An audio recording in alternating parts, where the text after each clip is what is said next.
The Earth's climate has always changed and evolved.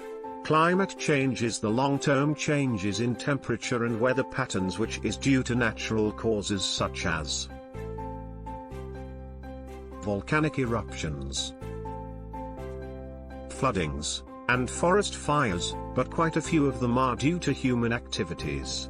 Human activities such as deforestation, burning fossil fuels, and farming livestock, which generates a huge amount of greenhouse gases. This results in greenhouse effect and global warming, which are the major causes for climate change. In this case, we are going to focus on food and kitchen waste. Kitchen waste is the bits of food that are left over from cooking. A third of the food produced worldwide today is wasted, which equates to 1.3 billion tons of food that either never leave the farm, rot during delivery, and so on. When food is thrown out, the resources used in its production, processing, transportation, and storage are also wasted. The dilemma of climate change is made worse due to food lost and waste. Food-related activities emit a lot of carbon dioxide, and when it ends up in landfills, it releases methane, an even more potent greenhouse gas. So, is kitchen waste considered to be one of the main contributors to climate change? According to the United Nations Food and Agriculture Organization, if food waste were a nation, it would have the third largest carbon footprint, behind the United States and China, responsible for 1/3 of all global greenhouse gas emissions. Yet, we waste 30% of the food we produce annually, or nearly 1.8 billion tons.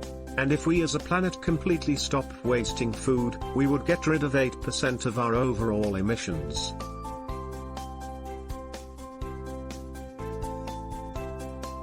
When we discard food, we also waste the water, energy, and fuel necessary to grow, transport, and make the food. Many environmental advantages come from minimizing the amount of food we throw away, including lowering greenhouse gas emissions. It may enable us to save money. Now here are some ways we can do to reduce food waste. Make a list before grocery shopping to avoid overbuying and buying unnecessary purchase. Wonderful strategy to guarantee you get wholesome meals is to plan at least a couple of them for each week. You are less likely to overbuy food because you don't feel the need to be overly prepared. Plan your meals so that you don't use entirely unique items for each recipe. Plan to have broccoli as a side dish one night and in a casserole the next, for instance. If you don't think you will be able to eat your leftovers within 3 days, store them in the freezer and label them. Keep your freezer organized so food doesn't get lost and then thrown out due to freezer burn. One of the biggest reasons I hear people say they don't eat fruits and vegetables is because when I buy it, it ends up going bad, and I throw it out anyway. Start by only buying what you can eat in a week. Store greens with a paper towel in a plastic container in the crisper drawer, tomatoes and bananas on the counter, potatoes and onions in a cool, dark place, and fresh herbs in a glass of water. Even vegetable peels don't have to go to waste. Backyard composting is a great way to keep food waste out of the landfill and provide nutrition for your garden. You also can find small composting containers that you can keep in your home. Find ways to use rather than toss food that isn't fresh. Vegetable scraps and peels can be made into soup stock. Apples or blueberries that are soft work perfectly cooked in oatmeal.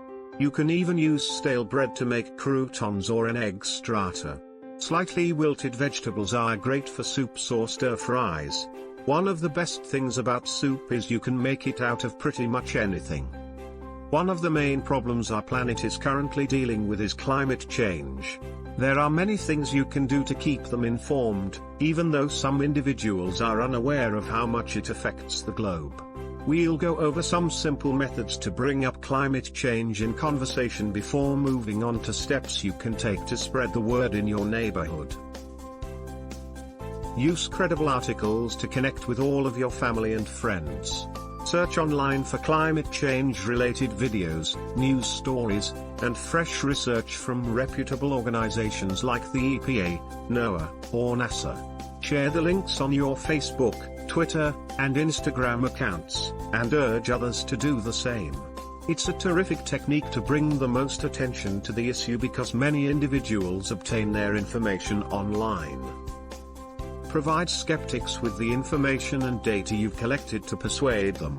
Make careful to read up on the most recent studies you can find, and make sure they come from reliable sources like a science magazine or a government climate website like the EPA.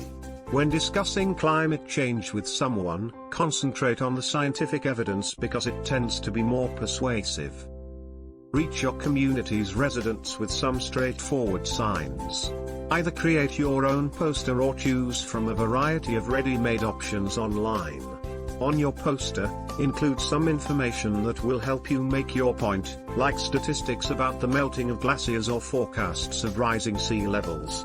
Place the posters up in your neighborhood and in areas where there is a lot of foot activity.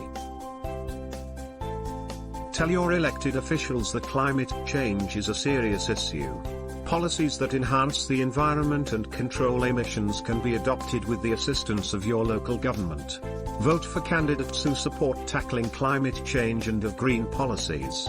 Write letters to your elected officials while they are still in office to express your concerns and implore them to take action on climate change. These are the ways to reduce climate change. If not implemented, you might see an increase in the weather conditions, shortage of drinking water, agricultural yields, and impact on livelihood. These are the small steps to protect the environment and its resources. Even those small steps taken in the right direction can produce great results.